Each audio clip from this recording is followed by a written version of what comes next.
Hello friends, welcome back to my channel easy way to learn maths. और हम maths पढ़ रहे थे, ठीक है। हमने मेंसुरेशन चैप्टर अपना कंप्लीट कर लिया था। प्रॉफिट लॉस का जो चैप्टर है वो मैं बाद में कराऊंगी, ठीक है, क्योंकि वो इतना इंपॉर्टेंट टॉपिक नहीं है। जो इम्पॉर्टेंट है पहले वो करना है हमें, ठीक है। तो पहले हम रेशियो एंड प्रोपोर्शन आज पढ़ेंगे, ठीक है। इसमें क्या आता है आपका रेशो। पहले हम जान लेते हैं कि रेशो क्या होता है। रेशो को हिंदी में कहते हैं अनुपात, ठीक है। रेशो यानी अनुपात होता क्या है, ठीक है। अब इसको समझने के लिए पहले आपको एक वर्ड समझना होगा, दैट इज कंपैरिजन। कंपैरिजन यानी कि तुलना। कंपैरिजन क्या होता है, तुलना क्या होती है। जैसे मान लिया एक था राम, ठीक है, एक था श्याम, दो बंदे थे, ठीक है। अब इसके पास तो बेचारे के 50 रुपये ही थे और इसके पास कितने रुपए थे, 100, ठीक है। हमें समझना है कंपैरिजन यानी तुलना कैसे करनी है। इसके पास 50 रुपये थे, इसके पास 100 रुपये थे, ठीक है। इससे क्या पता चलता है, इससे यही पता चलता है अगर हम इन दोनों में तुलना करें, कंपैरिजन करें कि भाई इस वाले के पास, श्याम के पास 50 रुपये ज़्यादा थे, है ना। इसके पास 50 रुपये ज़्यादा थे, ठीक है। ये हमें क्या, ये 50 क्या है, इन दोनों का डिफरेंस ही तो है, 100 माइनस 50, ये वाला 100 माइनस ये वाला 50 इज इक्वल्स टू 50, यानी 50 रुपये ज़्यादा थे। तो एक तो कंपैरिजन आप कर सकते हो डिफरेंस से, यानी कि अंतर से। अंतर से आप क्या बता सकते हो, कंपैरिजन कर सकते हो, भाई मेरे पास उससे ज़्यादा पैसा है, ठीक है। जैसे किसी की हाइट 165 सेंटीमीटर है, किसी की हाइट 200 सेंटीमीटर है ना। तो क्या हुआ, इसकी हाइट और इसकी हाइट, हम अंतर कितना हुआ 35 का, दोनों का अंतर 35, यानी कि इसके पास 35 सेंटीमीटर हाइट ज़्यादा है और इसकी 35 सेंटीमीटर हाइट क्या है, कम है, ठीक है। अब तो एक कंपैरिजन तो आपका डिफरेंस से होगा, है ना, कि भाई मेरे पास उससे ज़्यादा पैसा है या उसके पास मेरे से कम पैसा है, ठीक है। दूसरा कंपैरिजन आप किससे करोगे, दूसरी तुलना आप किससे करोगे, हाउ मैनी टाइम्स। इसका मतलब है कितने गुना, कितने गुना। यानी कि मान राम और श्याम थे, दो बंदे, ठीक है। इसके पास 50 रुपये थे, इसके पास 100 रुपये थे, है ना। तो हम क्या करते हैं, हाउ मैनी टाइम्स यानी कि कितने गुना है, इसको निकालने के लिए हम क्या करते हैं, इसको इससे डिवाइड कर दिया।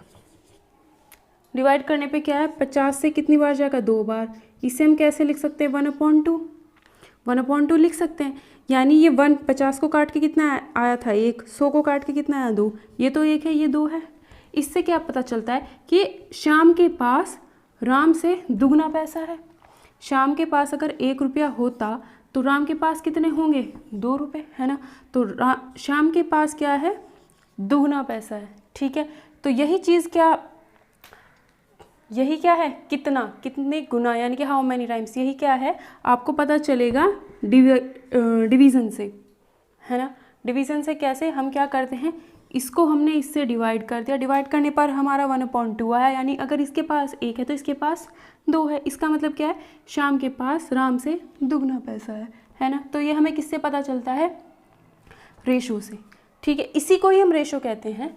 जब हम कंपैरिजन करते हैं तो यही तो रेशो कहलाता है। जब हम कंपैरिजन करते हैं थ्रू किसके, थ्रू रेशो के, थ्रू डिवीज़न के।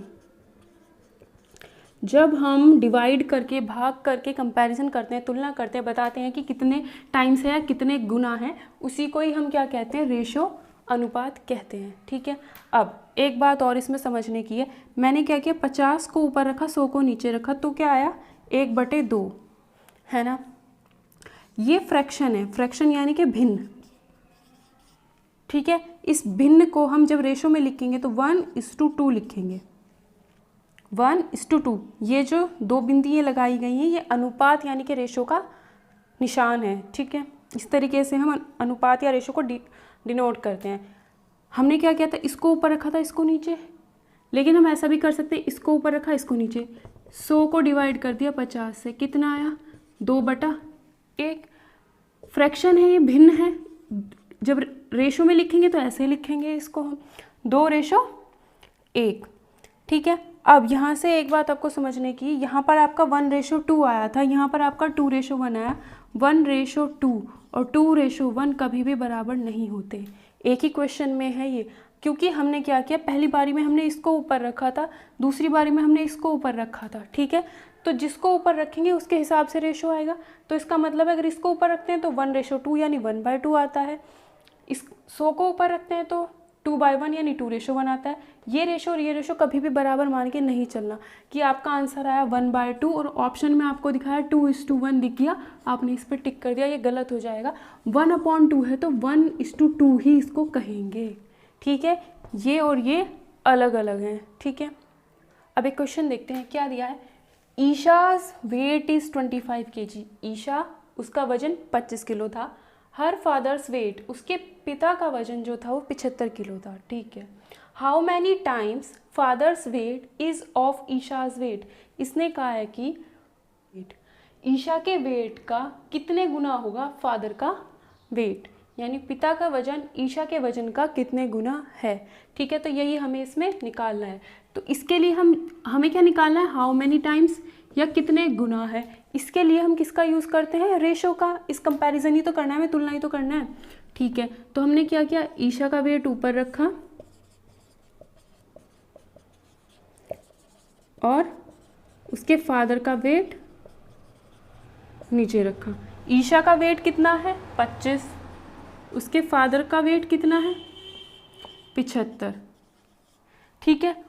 आपको ये ध्यान रखना है कि जब भी आप कोई भी रेशो निकालते हो तो उसमें हमेशा अगर ये केजी में है तो ये भी केजी में ही होगा, ये किलोग्राम है तो ये भी किलोग्राम होगा, ये ग्राम में है तो ये भी ग्राम में होगा, अगर ये मीटर में होता तो ये मीटर में, अगर सेंटीमीटर में होता तो सेंटीमीटर में, किलोमीटर में होता तो किलोमीटर में, आवर्स में होता तो आवर्स में, मिनट में होता तो मिनट में, सेकंड में होता तो सेकंड में। मतलब जब भी आप कोई रेशो निकालोगे तो उसमें ये चीज़ आपको ध्यान रखनी है कि जो इनकी यूनिट होती है, मात्रक होता है जिसमें इसको नापा गया, वो दोनों ऊपर नीचे सेम होना चाहिए। ऐसा नहीं हो सकता कि ये तो 25 ग्राम का है और ये 75 किलोग्राम का है और आप इन दोनों को काट दो, 25 या 75 और 1/3 आपका रेशो आ जाए, ऐसे बिल्कुल भी नहीं होगा, ये गलत होगा। हमें इस केस में क्या करना होगा, इस किलोग्राम और इस ग्राम को दोनों को सेम बनाना होगा। इस किलोग्राम को या तो ग्राम बनाना होगा या इस ग्राम को किलोग्राम बनाना होगा, वो मैं अगले क्वेश्चन में बताऊंगी, ठीक है। अभी क्या है हमारे पास 25 किलो 75 किलो, ठीक है। तो ये 25 से कितनी बार जाएगा, 3 बार, यानी कि 1/3 आया। ये किसका वेट है ऊपर, ईशा का, नीचे किसका वेट है, उसके फादर का वेट है, ठीक है। यानी कि ईशा का वेट अगर 1 है तो फादर का वेट कितना है 3। ईशा का वेट अगर 1 है तो फादर का वेट कितना है 3 है। इससे क्या पता चलता है कि फादर का जो वेट है ईशा के वेट का 3 गुना है। भाई ईशा का वेट 1, फादर का वेट 3, तो अगर ईशा, तो इसका मतलब क्या है, फादर का वेट ईशा के वेट का क्या है 3 गुना। फादर का weight is equal to Isha का वेट। इसकी वैल्यू क्या है, इसका वेट इसका 3 गुना है, इसका 3 गुना है। इस तरीके से इक्वेशन बनाई जाती है। फादर का वेट, ईशा का वेट, दोनों साइड लिखा। इसका वेट जो है ना, इसका 3 गुना है। फादर का वेट ईशा का 3 गुना है, तो जिसके साथ का आया उसके साथ मल्टीप्लाई कर देंगे, ठीक है। तो यही हमें इसमें पूछा था, पिता का वजन ईशा के वजन का कितने गुना है, 3 गुना है या 3 गुना है, ठीक है। नेक्स्ट क्वेश्चन देखते हैं, इसमें क्या दिया है। In a class there are 20 boys and 40 girls. एक क्लास है, ठीक है, उसमें क्या है 20 तो लड़के हैं, 40 लड़कियां हैं, तो टोटल स्टूडेंट्स कितने होंगे, टोटल कितने हो जाएंगे, जब 20 लड़के हैं कुल विद्यार्थी कितने होंगे, 20 लड़के 40 लड़कियां 60 हो जाएंगे, टोटल तो 60 हो जाएंगे। उसके बाद what is the ratio of, हमें क्या निकालना है, रेशो निकालना है, अनुपात निकालना है, ठीक है। Number of boys, number of boys कितना है 20, तो 20 अपॉन 2 का बना दिया हमने ये। नंबर ऑफ गर्ल्स, गर्ल्स कितनी है 40 गर्ल्स हैं, तो रेशो क्या आएगा 0 से 0, 2 से क्या कितना 1/2। ये क्या है आपका फ्रैक्शन। इस फ्रैक्शन को जब हम रेशो में लिखते हैं तो ऐसे लिखते हैं, तो ये क्या आ गया हमारा 1:2 का रेशो आ गया। कैसे करना है, number of boys to number of girls, 2 से पहले जो लिखा हुआ है वो ऊपर, 2 के बाद में जो लिखा हुआ है वो नीचे, ठीक है।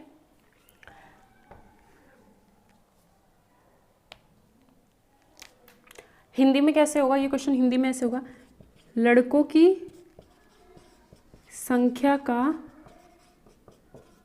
लड़की की लड़कियों की संख्या से। हिंदी में ऐसे होगा, लड़कों की संख्या ऊपर आएगी, का अपॉन बन गया, लड़कियों की संख्या से नीचे आ गया, ये आ गया 1/2 यानी 1:2 रेशो आ गया। ठीक है, नेक्स्ट आपको क्या दिया है? नंबर ऑफ गर्ल्स, लड़कियों की संख्या का लड़कों की संख्या से। लड़कियों की संख्या, नंबर ऑफ गर्ल्स कितनी है? 40। नंबर ऑफ बॉयज़ से, बॉयज़ कितने हैं? 20। कितना आएगा? 20 से क्या? 2। नीचे कुछ नहीं होता तो 1 होता है, 2/1 यानी 2:1 रेशो इसका आ गया। ठीक है, number of boys to total students, number of boys कितने हैं? 20। टोटल स्टूडेंट्स कितने हैं? 60। ठीक है, 20 से गया 3, 1:3, 1/3 आया था ये, तो ये कितना आ गया आपके पास? 1:3 रेशो। Next, number of girls, girls कितनी है? 40। To number of to total students, total students 60। ये आएगा आपका, काट के 20 से जाएगा 2/3 यानी कि 2:3 रेशो। बस यही याद रखना है। नंबर ऑफ बॉयज़ लिखा है, 2 का हमने अपॉन बना दिया, उसके बाद में जो लिखा है वो नीचे लिख देना है। ठीक है, हिंदी में कैसे था? लड़कों की संख्या का लड़कियों की संख्या से। लड़कों की संख्या का तो जो पहले लिखा हुआ है उसे ऊपर लिखना है, लड़कियों की संख्या का उसे नीचे लिखना है। नेक्स्ट टॉपिक इसमें आता है आपका इक्विवेलेंट रेशो। इक्विवेलेंट रेशो क्या होता है? इक्विवेलेंट रेशो का मतलब होता है, जैसे आपने लिखा 10/20, 20/40, 40/80, ठीक है, 160/320। ये सब किस में हैं? हमें ये अलग अलग दिख रहे हैं लेकिन ये एक ही है। कैसे? जब आप 10 से 20 को काटोगे कितना आएगा? 1/2। ठीक है, 20 से 40, 20 से 40 जाएगा 1/2, 40 से 80 जाएगा 1/2, 160 से 132, 332 जाएगा 1/2। तो इसका मतलब है ये और ये सारे क्या थे? Equivalent ratio. इन्हें हम कहते हैं इक्विवेलेंट रेशोज़। ठीक है, जिसमें क्या होता है, जो आपका ये जो सिंपलेस्ट फॉर्म होती है, जो लोएस्ट फॉर्म होती है, वो क्या होती है? सबकी एक ही होती है। क्या सिंपलेस्ट फॉर्म, लोएस्ट फॉर्म क्या होती है? जैसे आपने लिखा 400/500, 2 0 से 2 0 गया, 4/5। अब इससे ज़्यादा इसे और हम नहीं काट सकते, तो ये इसकी सिंपलेस्ट फॉर्म या फिर लोएस्ट फॉर्म, सबसे छोटी फॉर्म इसकी हो जाती है। जैसे आपको मिला 35/49, 7 से काटा, 7 पंजे 35, 7 7 49, 5/7। इसे आगे और काट सकते हैं? नहीं काट सकते, तो ये क्या होगा? इसकी सिंपलेस्ट या लोएस्ट फॉर्म। ऐसे ही इक्विवेलेंट रेशोज़ में क्या होता है, आपके पास बहुत सारे फ्रैक्शन होंगे, है ना। जब आप इन्हें सॉल्व कर लोगे, इनकी सबसे छोटी फॉर्म में ले आओगे, तो ये सब वैल्यूज़ आपको क्या देंगी? एक ही वैल्यू देंगी। तो इसलिए इन सबको कहेंगे ये एक दूसरे के क्या है? Equivalent ratios. जैसे आपको बोल दिया जाए 1/3 के इक्विवेलेंट रेशोज़ आपको लिखने हैं, तो कैसे लिखोगे? बस आपको ऐसे नंबर लिखने हैं जिनको काट पीट के 1/3 ही आए। ठीक है, मैंने क्या किया? 1/3 लिखा, इसको ऊपर नीचे 2 से मल्टीप्लाई कर दिया, ऊपर भी 2 से नीचे भी 2 से, ये आएगा आपका 2 × 1 2, 3 2 जा 6। ठीक है, 1/3 को 3 से कर दिया। किसी भी नंबर से ऊपर नीचे सेम करना है, ऊपर 3 है तो नीचे भी 3 से ही करना है। कितना आएगा ये? 3/9। ठीक है, इसी तरीके से हमने क्या कर दिया? 1/3 को 5 से ऊपर 5 से नीचे, कितना आएगा? 5/15। तो अब देखो ये अगर इन्हें आप काटोगे तो इनकी वैल्यू आपको 1/3 ही मिलेगी। तो यानी ये तीनों क्या हैं? Equivalent ratios. ठीक है, अब हम समझते हैं प्रोपोर्शन। प्रोपोर्शन यानी कि समानुपात। अब ये क्या होता है? समानुपात का मतलब होता है जब दो रेशो बराबर हो जाते हैं तो उनको कहते हैं समानुपात। कैसे? ठीक है, मतलब आपके पास 25 रुपए थे, 50 रुपये थे, 100 रुपये थे, इधर 200 रुपये थे। ठीक है, प्रोपोर्शन में होने के लिए हमेशा आपके पास 4 नंबर होने चाहिए, 1 2 3 4, और इनका एक पर्टिकुलरली क्रम होना चाहिए। मैंने ऐसे ही लिखे, पहले 25, फिर 50, फिर 100, फिर 200। ठीक है, जिससे इनका जो मैं रेशो निकालूँ वो बराबर आए। कैसे? शुरू के 2 का रेशो निकालो, 25/50, 1/2 ही आएगा। 25 से 2 बार जाएगा, 1/2, तो इनका रेशो कितना है? 1/2, यानी 1:2। 100 और 200 का रेशो निकालो, 100/200, 1:2 ही आएगा। ये भी कितना आएगा? 1/2 ही आएगा, 1:2। तो ये क्या आ गया? 1:2। ये वाला रेशो और ये वाला रेशो क्या आए? दोनों बराबर आए। तब हम क्या कहेंगे? इन चारों नंबर को कहेंगे कि ये सेम प्रोपोर्शन में है, समानुपात है। ठीक है, अब इनको जब हमने लिखा है ये और ये रेशो क्या है? बराबर है, तो इनको हम लिखेंगे कैसे? या तो इनके बीच में इस तरीके से 4 बिंदु लगाए जाते हैं। ये तो आपको रेशो को बताता है, ये जो है रेशो को बताते हैं, लेकिन अगर 4 लग जाएं तो ये आपके प्रोपोर्शन को बताते हैं। ठीक है, प्रोपोर्शन यानी कि समानुपात को बताते हैं। या फिर हम इसे ऐसे लिख सकते हैं, 1:2 इक्वल है 1:2 के। ठीक है, अब इसका हम यूज़ देखते हैं, कैसे इसका यूज़ होता है।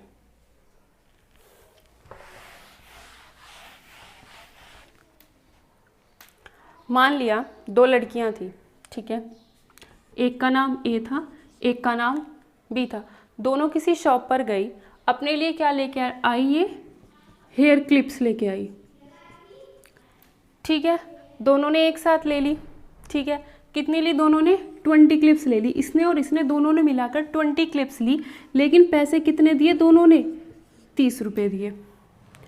ठीक है, 20 क्लिप्स थी, 30 रुपये की दोनों ने ले आई। दोनों ने क्या किया? पहले वाली ने तो दिए 12 रुपये और दूसरी वाली ने दिए 18 रुपये। ठीक है, एक ने 12 रुपये दिए, दूसरी ने 18 रुपये दिए। 12 और 18 कितने हो गए? 30 रुपये दे दिए। ठीक है, अब ए ने क्या कहा बी को? दोनों घर आ गए वापस। अब ए ने कहा बी को कि भाई ऐसा कर, तू मेरे को, हमारे पास 20 क्लिप्स है, 10 तू रख ले, 10 मैं रख लूँ। ए ने कहा बी को 10 तू रख ले, 10 मैं रखती हूँ। बी बोली नहीं। क्यों नहीं? भाई मैंने तो ज़्यादा पैसे दिए हैं, मैंने तो 18 रुपये दिए, तूने तो 12 रुपये दिए, मतलब मेरे पास तो ज़्यादा क्लिप्स आएंगी। तो बी ने बोला कि मैं ज़्यादा क्लिप्स रखूँगी। बी बोली एक काम कर, तू 8 रख ले, मैं 12 रख लेती हूँ। है तो बी सी, तू 8 रख ले, मैं 12 रख लेती हूँ। ठीक है, अब हमें ये देखना है कि इन दोनों के साथ अब सही हुआ या नहीं हुआ। मतलब जितने पैसे दिए इन्होंने उतने की ही खरीदी या फिर ज़्यादा खरीद लिए। एक के पास ज़्यादा तो नहीं चली गई, ऐसा तो नहीं हुआ। मतलब अगर इसने 12 रुपये दिए हैं तो इसे 12 रुपये की मिल भी गई, या इसके पास 1-2 फालतू आ गई या कम आ गई। इसने 18 रुपये दिए हैं बी ने, तो इसके पास कम आई हैं या इसने ज़्यादा ले ली हैं, वो चीज़ हमें देखनी है। वो हम कैसे चेक करेंगे? इसका रेशो निकालो, 12/18। ए वाले को ऊपर रखा है तो ए वाले को ऊपर रखो। इस वाले में ए वाले को ऊपर रख, ए वाला यहाँ ऊपर है ना, तो ए वाला यहाँ भी ऊपर। 8/12 रेशो निकालो। 4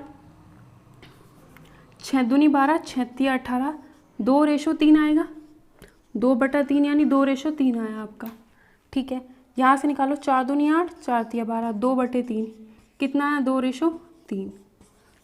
अब यहाँ पे देखो, यहाँ भी 2:3 आया, यहाँ भी 2:3 ही आया। मतलब जो पैसों का उन्होंने हिसाब लगाया था, पैसों का जो डिस्ट्रीब्यूशन किया था 30 रुपये देने के लिए, वो 2:3 में किया था, है ना। और जब उन्होंने क्लिप्स बांटी तो वो भी उसी रेशो में बांटी, 2:3 में। इसका मतलब है कि ये जो उन्होंने अपना हिसाब किताब किया है वो उनका फेयर है, बिल्कुल सही है। ना तो इसके पास, ए के पास एक भी क्लिप ज़्यादा गई है, ना ही इसके पास एक भी क्लिप कम या ज़्यादा हुई है। ठीक है, तो इसे कहते हैं फेयर प्रोपोर्शन। ठीक है, मतलब जितने पैसे ए ने दिए हैं उतने ही पैसों की उसे क्लिप मिली है, और जितने पैसे बी ने दिए हैं उतने ही पैसों की बी को क्लिप मिली है। तो यही होता है सेम प्रोपोर्शन में, समानुपात में, कि पैसों का जो रेशो था वो हेयर क्लिप्स कितनी थी उसके रेशो के बराबर आ गया, इसका मतलब ये बिल्कुल सही है। तो यहाँ पर हम यूज़ करते हैं सेम प्रोपोर्शन को इस तरीके से यूज़ किया जाता है। आगे हम देखेंगे इसके क्वेश्चंस कैसे होंगे, ठीक है। जो प्रोपोर्शन हमने पढ़ा है उसके ऊपर एक क्वेश्चन देखते हैं, ठीक है। वो काम कहाँ पर आता है, ठीक है। कहा है राज ने परचेज़ किए 3 पेन्स फॉर 15 रुपीज़ के, मतलब 3 पेन खरीदे 15 रुपये के खरीदे, ठीक है। अब एक लड़की थी अनु ने परचेज़ यानी खरीदे 10 पेन खरीदे 50 रुपये के। राज ने क्या किया, 3 पेन्स खरीदे 15 रुपये के, ठीक है। अनु ने क्या किया, 10 पेन्स खरीदे 50 रुपये के। अब पूछा है whose pens are more expensive, किसके पेन ज़्यादा महंगे थे। एक्सपेंसिव मीन्स महंगे, किसके पेन ज़्यादा महंगे थे हमें ये बताना होगा। कैसे बताएंगे, यहाँ पर हम प्रोपोर्शन का यूज़ करेंगे। एक यूनिटरी मेथड होगा उससे भी हम बता सकेंगे, ठीक है। और एक प्रोपोर्शन यानी समानुपात का यूज़ करके भी हम बता सकते हैं। कैसे, हमने क्या किया, पेन का रेशो पेन से निकालेंगे। लास्ट एग्जाम्पल में हमने पैसों का रेशो पैसों से निकाला था, रुपीज़ का रेशो रुपीज़ से, और जो हेयर क्लिप्स कितनी थी उसका रेशो उससे निकाला। तो वही चीज़ यहाँ करनी है, पेन का रेशो पेन से निकालो। 3/10 राज वाला ऊपर रखा है ना, तो राज के ही पैसे ऊपर रखने होंगे। 15 का रेशो 50 से कितना आता है, ये 3/10, इसे तो और नहीं काट सकते। 5 दिया 15, 5 कम 5 और 0, ये भी 3/10 आ गया। यानी ये रेशो कितना है, 3:10 इक्वल हो गया किसके, 3:10 के। इसे हम ऐसे भी लिख सकते हैं, बराबर आ गया। इसका मतलब ये हुआ कि किसी के भी पेन ज़्यादा एक्सपेंसिव नहीं थे। इसने भी उसी रेट से खरीदे 10 में 3, और इसने भी उसी, इसका मतलब क्या हुआ कि किसी ने भी मोर एक्सपेंसिव पेन्स नहीं खरीदे, किसी के भी ज़्यादा महंगे पेन नहीं थे। जिस हिसाब से इसने लिए हैं उसी हिसाब से इसने भी पेन लिए हैं। यूनिटरी मेथड से हम इसे कैसे देखेंगे, ठीक है। ये तो हो गया प्रोपोर्शन वाला तरीका। यूनिटरी में क्या होता है वो यूनिटरी मेथड में नेक्स्ट क्लास में समझाऊंगी। सीधा देखो, ये समझो बस, 3 पेन अगर 15 के हैं तो एक पेन तो 15 रुपये से कम का ही होगा। जब कम की तरफ जाएंगे तो डिवाइड करेंगे, एक पेन कितने का होगा, फिर इस 15 को नंबर ऑफ पेन से डिवाइड कर देंगे, कितने का आएगा, 5 रुपये का, ठीक है। अब एक पेन पता चल गया भाई, 10 पेन अगर 50 रुपये के हैं, एक पेन निकालेंगे तो कम का होगा। एक पेन कितने का होगा, 50 को नंबर ऑफ पेन से डिवाइड कर देंगे। जब भी हम कम की तरफ जाएंगे, भाई 10 पेन 50 रुपये के, एक पेन तो कम का होगा, कम की तरफ जाएंगे तो डिवाइड करेंगे, ठीक है। तो एक पेन कितने का हो गया, 5 रुपये का। यहाँ भी 5 रुपये का था, यहाँ भी 5 रुपये का था। इसका मतलब क्या हुआ कि किसी ने भी ज़्यादा महंगे पेन नहीं खरीदे, दोनों ने सेम रेट से पेन खरीदे। इसके भी 5 रुपये का पेन था, इसके भी 5 रुपये का पेन था, ठीक है। तो नेक्स्ट क्लास, ये आज हमने इसका बेसिक कॉन्सेप्ट समझाया है प्रोपोर्शन का और रेशो का, ठीक है। नेक्स्ट क्लास में हम इससे रिलेटेड क्वेश्चन करेंगे, यूनिटरी मेथड करेंगे। अगर आपको मेरा पढ़ाया हुआ पसंद आ रहा हो तो प्लीज़ मेरे चैनल को सब्सक्राइब करें। ऊपर आई बटन आता है, उस पर क्लिक करें, आपको प्रीवियस वीडियोस मिल जाएंगी जहां पर आप जाके और परसेंटेज का लेक्चर पढ़ा है उन्हें भी आप देख सकते हैं, ठीक है। पढ़ाया हुआ पसंद आ रहा हो तो प्लीज़ मेरे चैनल को शेयर ज़रूर करना, वीडियो को लाइक ज़रूर कर देना। और टेलीग्राम ग्रुप पर जुड़ने के लिए टेलीग्राम ग्रुप का लिंक आपको डिस्क्रिप्शन में मिल जाएगा, उस पर जाकर आप उसे ज्वाइन कर सकते हैं। जो भी डेली अपडेट होती हैं एग्ज़ाम के लिए, इंग्लिश के लिए, आपको वो कैप की PDF, उस पर डेली एक PDF जिसमें 15 वर्ड्स होते हैं वो आपको मिल जाएंगे, ठीक है। तो